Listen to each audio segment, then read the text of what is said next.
यह आमतौर पर लोगों के मुंह से आप आए दिन सुनते ही रहते होंगे। इस एजुकेशन सिस्टम में जैसा हमें पढ़ाया जाता है, हम उस चीज़ को पढ़ने के बाद इकोनॉमिकली कुछ कर नहीं पाते हैं। हाय, मैं कृष्णा कुणाल। आज मैं आप लोगों को इस चीज़ को एक्सप्लेन करूंगा। अभी तक जितनी भी चीज़ें मैंने आपको बताया वह किसी भी देश के सिटीजन को उसके देश के अकॉर्डिंग के सिलेबस के समझना उसकी पर्सनल नीड होती है। पर जब बात किया जाता है कि कोई बच्चा अपने करियर में फाइनेंशियली इन सब्जेक्ट मैटर्स का यूज क्यों नहीं कर पाता है, तो इसका रीज़न होता है फेलियर ऑफ टीचिंग प्रैक्टिस।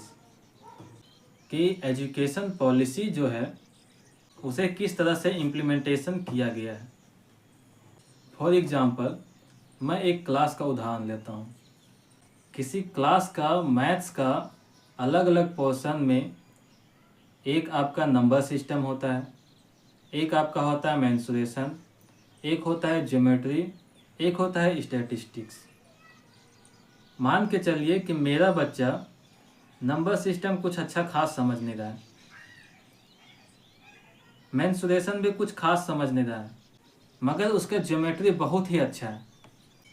उसके साथ साथ अगर उसको ड्राइंग भी अगर अच्छा है, तो मुझे एक बात बताइए, अगर बच्चा 50% 55% में मैथ में ले आ रहा है, लेकिन उस ज्योमेट्री का 20 क्वेश्चन है वो 20 में 20 ले आ रहा है, तो क्या इन फ्यूचर वो एक अच्छा आर्किटेक्ट नहीं बन सकता है? अगर वह बच्चा सिर्फ नंबर सिस्टम और हिस्ट्री अगर अच्छा आता है, तो क्या एक अच्छा इतिहासकार नहीं बन सकता है? चलिए मैं तीसरा उदाहरण देता हूँ। मान के चलिए मेरे बच्चे का मैथ्स में सारे पोर्शन खराब है, बस लास्ट का स्टैटिस्टिक्स उसका बहुत ही बढ़िया है। स्टैटिस्टिक्स में क्या होता है आपका? Data understanding, data arrangement, data collection.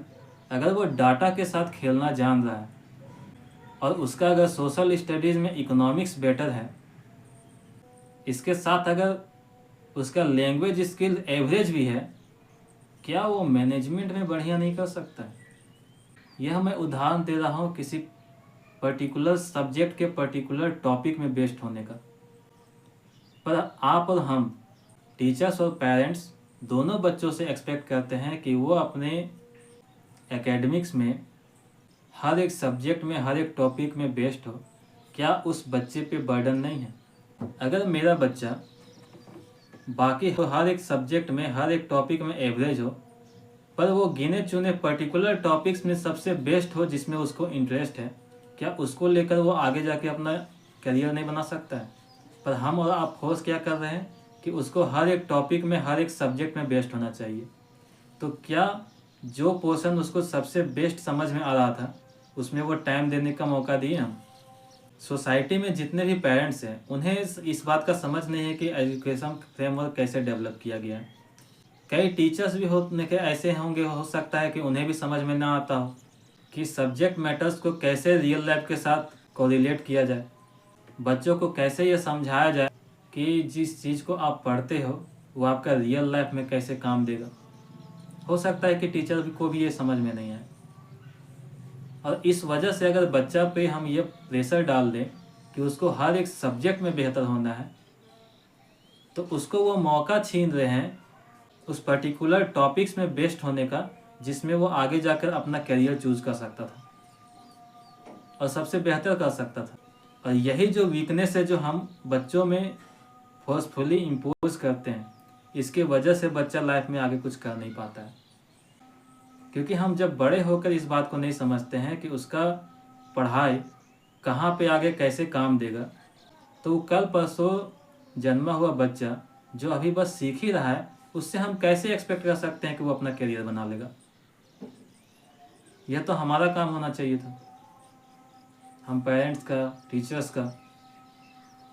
पर इसके जगह हम क्या करते हैं कि बच्चों को फोर्स करते हैं क्लास में, स्कूल में टॉप करने के लिए कि वह मैक्सिमम परसेंटेज ला के हमें दे। उम्मीद करता हूँ कि इससे आप यह चीज़ को समझ चुके होंगे कि अगर आज का युवा, आज का यूथ अपने एजुकेशन, अपने लर्निंग्स का इस्तेमाल करके अपना कैरियर नहीं बना पा रहा है, तो फेलियर उन बच्चों का नहीं है बल्कि उनके टीचर्स और पेरेंट्स का है, जो उन्हें सही टाइम पे सही गाइडेंस नहीं दिए, बस प्रेशराइज किए और मार्क्स का एक्सपेक्टेशन का बोझ उनके ऊपर लाद दिए, जिस वजह से उन टॉपिक्स में वो बच्चे खुद को बेहतर नहीं कर पाए, खुद को स्किल्ड नहीं कर पाए जिसमें वो बेस्ट हो सकते थे, और जिस वजह से उन चीज़ों में वो अपना कैरियर नहीं बना पा रहे हैं।